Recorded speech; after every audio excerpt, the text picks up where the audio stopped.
In today's video, I'm going to teach you how to track events in the Analytics dashboard in Calendly. First, let's talk about what we're aiming to do. Calendly's Analytics dashboard gives you a clear overview of how your events are performing over time, such as how many meetings are being scheduled and how your scheduling links are being used.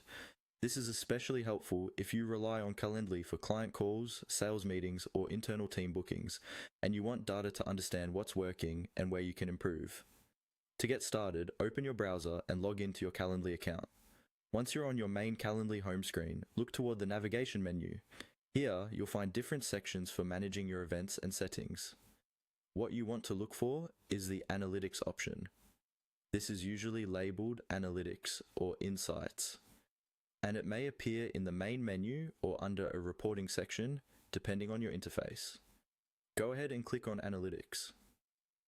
This will take you to the Analytics dashboard, which is the central place where Calendly presents your scheduling data. On this page, you would normally see charts, graphs, and summary stats that show things like the number of events booked, popular event types, and trends over time.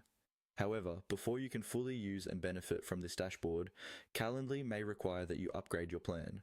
Some of the advanced analytics features are only available on paid tiers. If you see a message prompting you to upgrade, that means your current plan doesn't include full analytics access. At this point, take a moment to review the upgrade prompt. Calendly usually provides a short explanation of what's included in higher tier plans, such as more detailed reports, longer data history, or additional filters and breakdowns. If you decide that this level of tracking is important for your workflow or your business, click the option to upgrade your plan. You'll be taken to Calendly's pricing or billing section, where you can compare the available plans. Choose the plan that explicitly mentions analytics or reporting features that meet your needs.